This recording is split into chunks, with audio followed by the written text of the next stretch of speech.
And hello guys, once again, welcome back muli sa ating channel, Chloe TV. Maligayang pagbabalik at panibagong araw at panibagong reaction video na naman tayo ngayon. Tulad niyang nakita niyo po dyan sa ating title, no?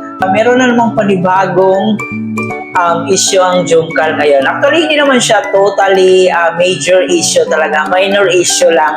So, mamaya ng konti ay panonoorin po natin ang clip video na naging dahilan kung bakit nagkaroon ng konting pagdududa na naman ang mga bashers ng Jungkook. So, bago natin ipagpatuloy, gusto ko lang batiin sa lahat ng mga bububuo ng Jungkook 23. Ayan, happy Mansari po sa inyong lahat, no? Sa ating Jungkook 23. Napakasulit ng ating bagong sumusuporta ngayon sa Jungkook. So ayan, happy Mansari po guys. And of course, sobrang successful ng kanilang pagbakasyon dito sa Cebu. Sobrang nag-i-enjoy silang dalawa.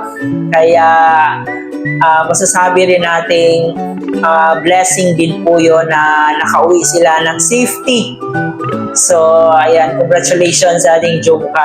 Pero yun na nga, kahit umamin na ang dalawa na sila na, pero hindi pa rin sila nakaligtas sa pagdududa ng mga iilang bashers ng Jungkook. So, bago tayo magpatuloy, baka bago pa lang po kayo sa ating munting channel, please don't forget to hit the subscribe button. Isama nyo na rin po ang notification bell para every time mag-upload po tayo, updated po kayo. At higit sa lahat, huwag natin kalimutan palagi nating suportahan ang pinakaama ng Kalingap, si Kuya Bal Santos Matubang, Ate Edna Vlog, Kalinga Prab, at syempre si Jack Matubang. Suportahan po natin ang ating K-Boys, Kalinga Partners, mga charity vloggers sa Pilipinas na handang tumulong sa ating mga kababayang mahihirap. At syempre guys, ang aking makasamang Kalingap reactors, ang Karepa, ang Team Bios, suportahan din po natin sila. So wag na tayong magpaligoy-ligoy pa. Panoorin muna natin itong video na to at saka natin ipagpatuloy ang ating opinion patungkol sa issue na to. Tara, panoorin muna natin to guys. Thank you very much po. Carla. One. Oh, picture muna tayo. Yun na. Hindi, may hinihintay kami. Ayun. Ano nga po guys yung hinihintay niya guys? kami. Diyan hindi ako mata. Kiss mo na ako sa cheeks. Ayun. Ito muna sa akin. Sige na Carla. Oh, kailan po yata ng bilang guys? Oh, one. Ay, Ano lang naman to guys? Tawag niyan. Wala lang. parang thank you. Thank you kiss. Thank you. Sa cheeks lang naman to guys. Thank you goodbye kiss. Opo, para may... Three. Kunti lang. Two. Kunti lang. One. Agad-agad na po. One. Ay, bakit? Ayaw daw ni Carla. Ulitin ko guys, sa 4 na high-end. Ikaw na lang, Papa Joe. Ako na lang. Oh, if you allow. If you allow. If you allow. Ay, sige na. Dito lang sa kiss. Para namang kasama. Oh guys, wag kayong titingin na. Chicks lang naman. 3, 2, 1. Padali lang po. 3, 2, 1, go. Yun guys. Grabe. Mabilisan lang yun. Pero yun, maraming salamat po sa lahat po na nag-mine. Sa lahat po ng nakisama po sa ating live. Sa mga nag-mine, nag-sold out po. Ka-sold out, maraming salamat po. From the bottom of our heart, maraming salamat po guys. Thank you very Sa inyo much. pong solid support. Thank you. Salamat po. Salamat. So yun na nga po guys, no? Itong clip video na to, mula po to sa live selling nila nung nakaraang gabi. And in fairness, ang daming nanonood at ang daming nag-mine sa kanilang binibenta. Kita nyo naman, ang dami pa rin nagmamahal at sumusuporta sa Jungkook. So yun na nga ang nangyari dito kasi sa kanilang live selling. May nag-request kung pwede ba daw i-kiss ni Carla si Papa Jones para siguro para patunayan na rin na totoo nga ba talaga yung kanilang relasyon o totoo na ba talaga yung pag-amin nila na magjowa na silang dalawa. And dito, kitang-kita po natin na sobrang nahiya po si Carla.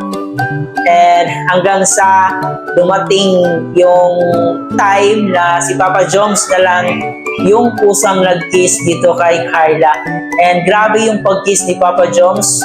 Napakalakas, no? Rinig na rinig talaga yung pag-kiss niya dito kay Carla. Sana all. Pero yun na nga, ang nagiging issue dito ay yung hindi pag-kiss ni Carla dito kay Papa Joms. Hindi naman kanon karami ang mga nagdududa, pero alam natin na sila po talaga ay mga bashers ng Jom Carl. And alam po natin na mula noon hanggang ngayon, sila pa rin po yun, walang pagbabago. Kasi nga, di ba, naiinggit sila. Kaya kung ano-ano talaga yung mga gusto nilang palabasin. So, dito sa hindi pag-kiss ni Carla, so binigyan na agad nila ng issue kung bakit daw hindi nag-kiss. So, ibig sabihin daw po niyan, hindi daw talaga totoo yung kanilang relasyon. So, ito po yung opinion natin about sa hindi pag-kiss ni Carla. So, unang-una, maaaring nahihiya si Carla. Kasi alam naman natin na mahihain talaga ang babae si Carla. And nakikita naman po natin na dalagang Pilipina yung dating ni Carla. And alam din natin na si Carla ay yung tipong babae na hindi kailangan ipagmayabang kung ano yung status nila ngayon. And of course guys, alam naman natin din na naka-live sila. So marami ang mga nanonood. So marami ang pwedeng makapanood sa pag-kiss na yon. And hindi po lahat ng babae showy na kayang ipagyabang, kayang ipakita sa buong mundo yung tunay nilang nararamdaman. Marami po tayong mga nakikitang babae na mas sweet sila in private kaysa public.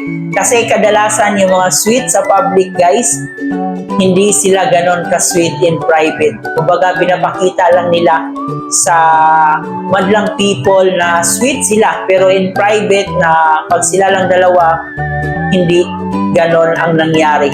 Hindi ganon ka-sweet yung kanilang relasyon. So dito kay Carla, parang opposite yung kay Carla. Mas sweet siya sa private kumpara sa public.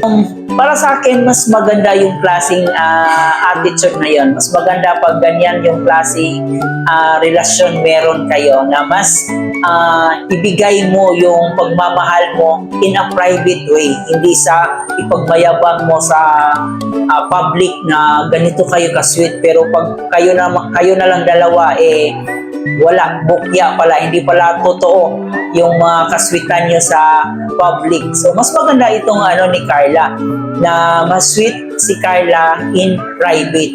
Diyan din natin nakikita na may respeto siya sa kanyang sarili. Kasi sino ba namang gustong mag-kiss sa harap ng camera na marami ang nanonood? Diba? So, yan po yung tunay at yan po yung totoo. So, wag po nating gawan ng issue yung hindi pag-kiss ni Carla dito kay Kalingap Jomar, kasi maraming mga babae ang hindi kayang gawin yan, na ipahiya niya yung sarili niya sa madlang people o sa mga taong nanonood sa kanila.